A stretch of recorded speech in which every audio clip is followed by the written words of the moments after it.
बृहत वाङ्मय में कहा गया है, धम्मेणम वित्तिम कप्येमाना आश्रय।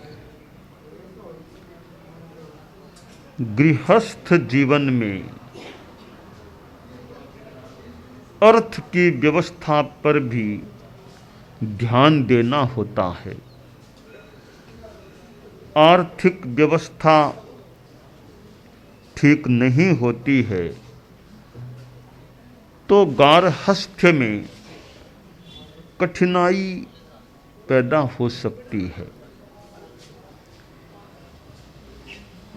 चतुर्वर्ग की बात आती है, त्रिवर्ग की भी बात आती है। त्रिवर्गो धर्म कामार्थाः चतुर्वर्गः समोक्ष कहा। पुरुषार्थ चतुष्टयी, चार पुरुषार्थ, अर्थ, काम, धर्म, मोक्ष। मोक्ष की बात तो परम एक साधना की बात है। कितने कितने जीव, कितने मनुष्य मोक्ष की साधना के पथ पर गमन करते हैं। कितने साधु हैं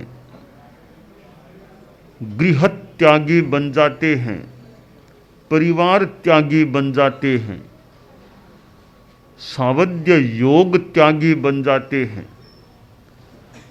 और मानो मोक्ष के लिए स्वयं को समर्पित कर देते हैं, मोक्ष के लिए पुरुषार्थ करते हैं। साधु तो खैर मोक्ष के लिए पुरुषार्थ करने वाला हो ही, गारहस्थ्य में भी मोक्ष के लिए पुरुषार्थ किया जा सकता है। जैसे 12 व्रतों को स्वीकार कर लिया, श्रावक के 12 व्रत, और इन दिनों में मैं सुमंगल साधना की भी बात एक प्रस्तुत कर चुका हूँ। सुमंगल साधना 12 व्रतों से भी संभवतः एक ऊंची साधना है एक संदर्भ में। ऐसे अनेक रूपों में गृहस्थ भी धर्म की साधना कर सकता है। तो मोक्ष एक पुरुषार्थ है।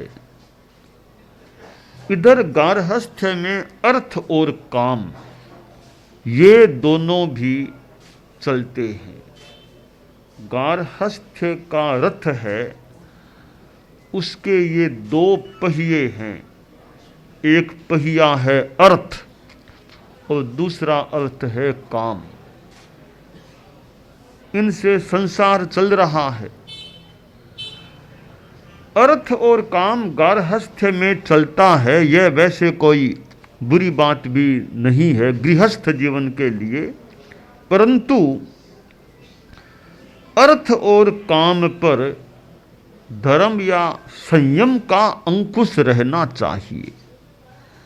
संयम होता है तो अर्थ भी उपयोगी सिद्ध हो सकता है, काम की भी अपनी उपयोगिता हो सकती है। संयम न हो तो अर्थ और काम उच्छृंखल हो जाते हैं, फिर यह गारहस्थ्य की गाड़ी गड़बड़ा जाती है। अब प्रश्न है, संयम किस रूप में हो? परम पूज्य आचार्य तुलसी ने अणुव्रत आंदोलन चलाया और अणुव्रत में संयम की बात है। अणुव्रत की आत्मा संयम है। संयम है खलु जीवनम, संयम ही जीवन है। परम पूज्य आचार्य महाप्रज्ञ जी प्रेक्षा ध्यान कराते थे।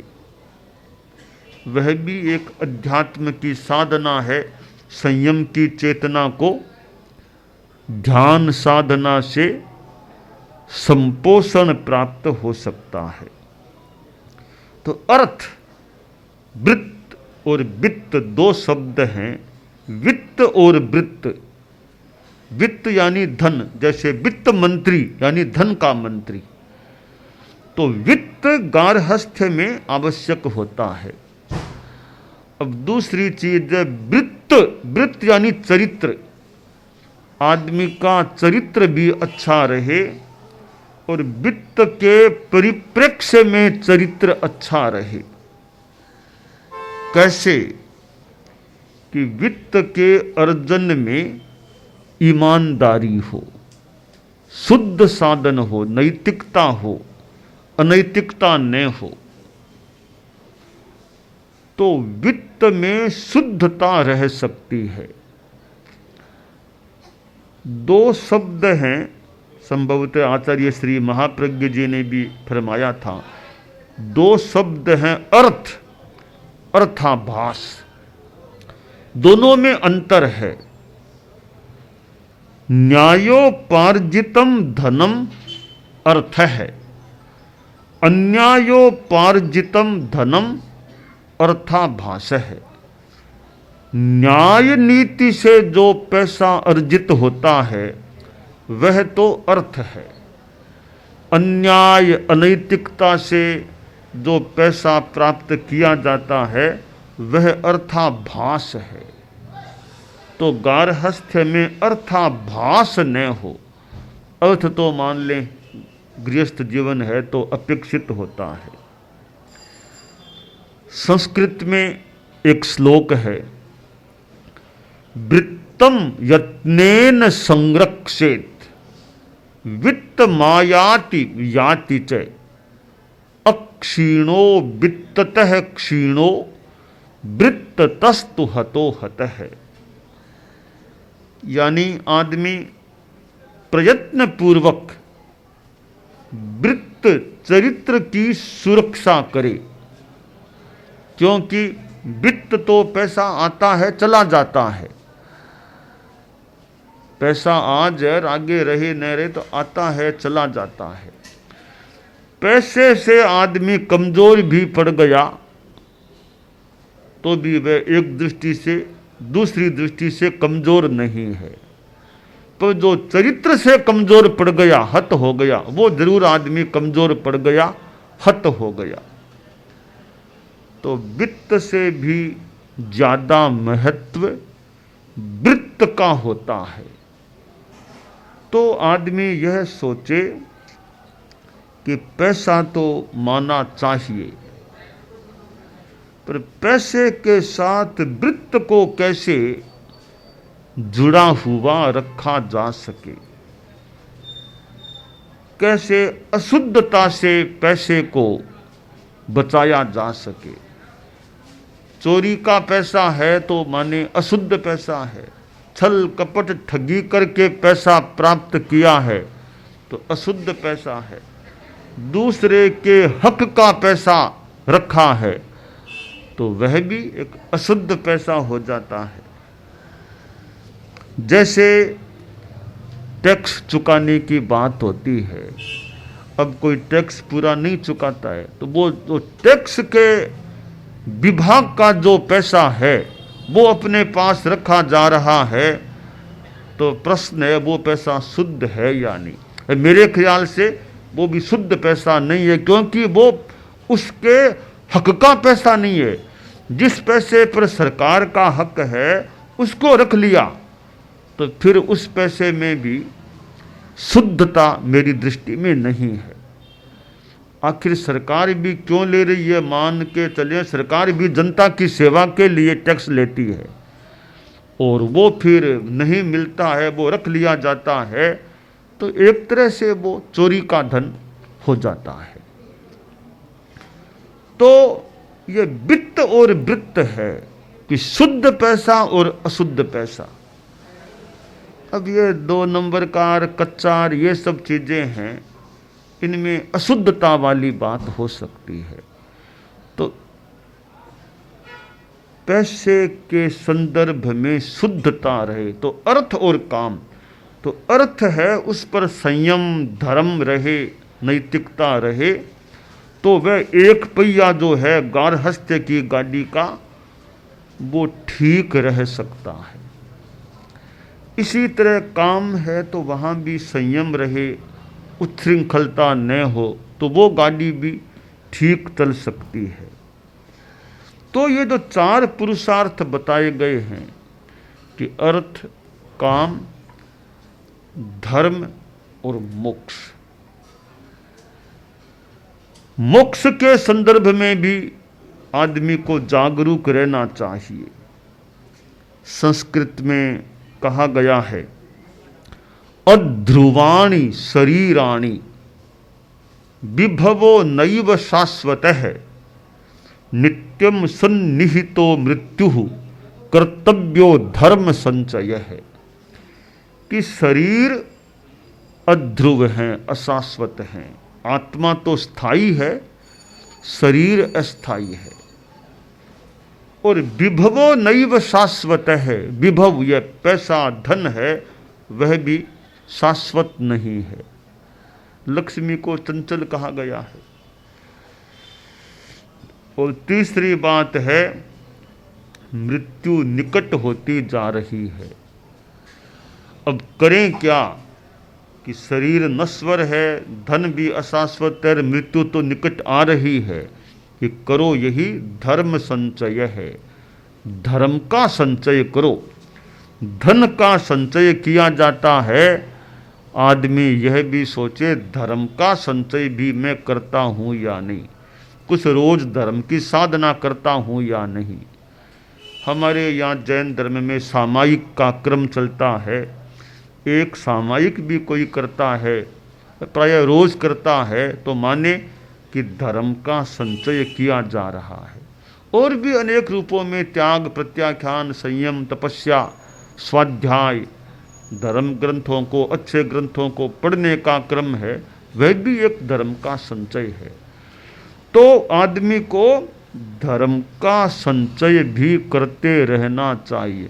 यह सोचे कि बुढ़ापे में मौत आएगी उससे पहले करेंगे, यह थोड़ी सी फालतू सी बात है, थोड़ी सी फालतू बात है। अब बुढ़ापा कब आएगा, किसी को आए न भी आए, बुढ़ापा क्या पता है। तो बाद में नहीं, अभी करते रहो, हियर एंड नाउ, यहीं और अभी शुरू कर दो। बाद के भरोसे ज्यादा नहीं रहना चाहिए आदमी को, कि बाद में क्यों, धर्म इतनी कोई बेकार की चीज है क्या कि बाद में ही करेंगे, इतनी बेकार है क्या धर्म। तो ठीक है, परिस्थितियां हैं, ज्यादा टाइम नहीं भी मिले। धर्म 2 प्रकार का होता है। परम पूज्य आचार्य तुलसी के पास संभवतः ये बात है, कोई मंत्री, पूर्व मंत्री, कोई मंत्री आ गया होगा, तो बातचीत चली, तो आचार्य श्री ने धर्म के बारे में कुछ बताया। तो वो मंत्री जी बोले कि गुरुजी, मेरे मन में धर्म के प्रति बहुत रुचि रहती है, पर क्या करूं, टाइम नहीं मिलता धर्म करने के लिए, करूं क्या। तो गुरुदेव ने कहा, मैं ऐसा धर्म बता दूं बिना टाइम निकाले हो जाए। अब वो कौन सा धर्म है बिना टाइम निकाले हो जाए, कि वो ईमानदारी का धर्म, जो भी गुरुदेव ने फरमाया होगा, ईमानदारी रखो कार्य में, वो संकल्प भी एक आपका धर्म का ही अंश बन जाएगा। तो धर्म के 2 प्रकार हैं। एक तो यह कालिक धर्म जिसमें समय लगाना पड़े, और एक है कालातीत धर्म जिसमें समय लगाने की जरूरत नहीं। तो कालिक धर्म कौन सा हुआ, जैसे माला फेरना है तो थोड़ा समय चाहिएगा तब माला फेर पाएंगे, वो कालिक धर्म हो गया। सामायिक करनी है तो काल, टाइम है तो हो सकेगी, वो कालिक धर्म है। पौषध करना है तो कालिक धर्म है। तो ये कई कालिक धर्म है। कालातीत कौन सा, ईमानदारी का संकल्प है, चोरी कभी नहीं करूंगा, झूठ नहीं बोलूंगा, नशा नहीं करूंगा, वो नहीं करूंगा, ये संयम है, वो कालातीत। इसके लिए ऐसा नहीं कि 1 घंटा निकालो, वो तो जिंदगी भर करो भले, बिना टाइम निकाले अपने आचरणों के साथ धर्म को जोड़ने की बात होती है। अनुव्रत आंदोलन वैसे यही है कि आचरणों में धर्म आ जाए। तो आचरणों में यहाँ तक है, कोई जैन है कि नहीं वो अलग मुद्दा है, अजैन के भी आचरणों में धर्म हो सकता है, जैन के भी इतना आचरणों में धर्म नहीं भी हो। तो जैन अजैन एक चीज है, आचरणों में धर्म की बात है तो जैन बनना जरूरी नहीं है। अनुवृत्ति बनना है तो उसके लिए जैन बनना जरूरी नहीं है। मैं तो यहाँ तक कह देता हूँ, कोई नास्तिक आदमी है, वो कहता है कि मैं तो पुण्य पाप को नहीं मानता, मैं पुनर्जन्म को नहीं मानता, मैं परमात्मा को नहीं मानता, मैं नास्तिक हूँ, मैं अनुभूति बन सकता हूँ क्या?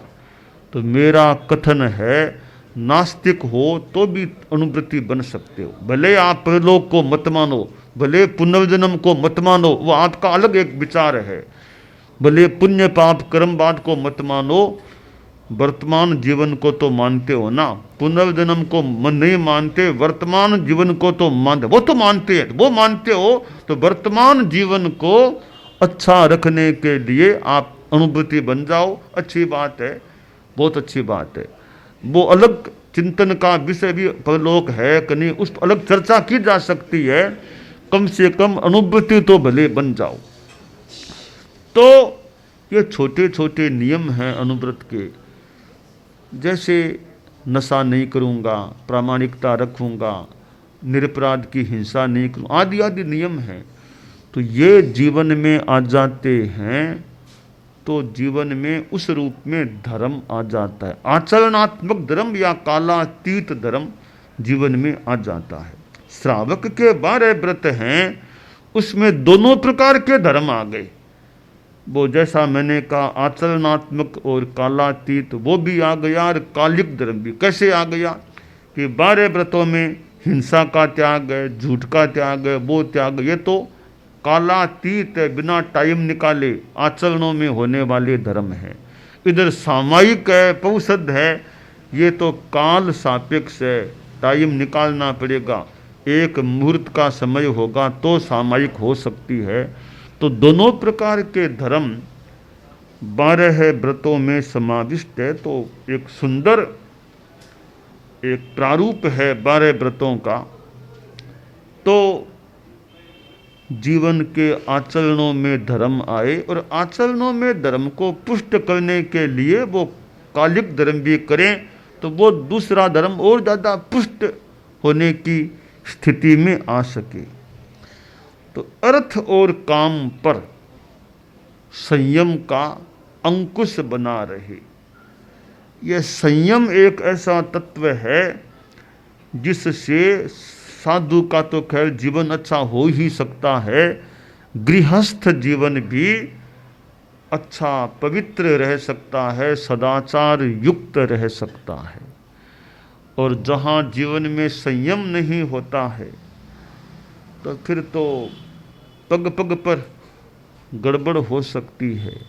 न खाने का संयम है, न वाणी का संयम है, न रहन सहन का संयम है, तो जीवन अव्यवस्थित सा हो जाता है। जीवन की शैली को बढ़िया रखने के लिए मेरे ख्याल से संयम तो अनिवार्य है, तभी जीवन शैली आदमी की अच्छी रह सकती है। वरना उबड़ खाबड़ सी, उच्छृंखल सी जीवन शैली हो जाती है।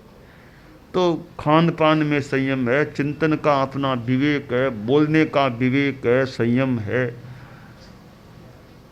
तो आदमी का जीवन का क्रम अच्छा बन जाता है। दुनिया में अनेक समस्याएं असंयम के कारण से पैदा होती है। अब खाने में देख लो, ज़्यादा खा लिया, अब पेट दुखने लग गया, दस्तें शुरू हो गई। क्यों हुई? ज़्यादा क्यों खाया पहले इतना? तो असंयम किया तो समस्या पैदा हो गई। अनेक समस्याओं का कारण आदमी का अपना असंयम होता है। तो असंयम से आदमी बचने का प्रयास करे, अच्छा चिंतन, अच्छा ज्ञान रखे, विवेक से चले जीवन में, तो जीवन शैली बढ़िया रहे।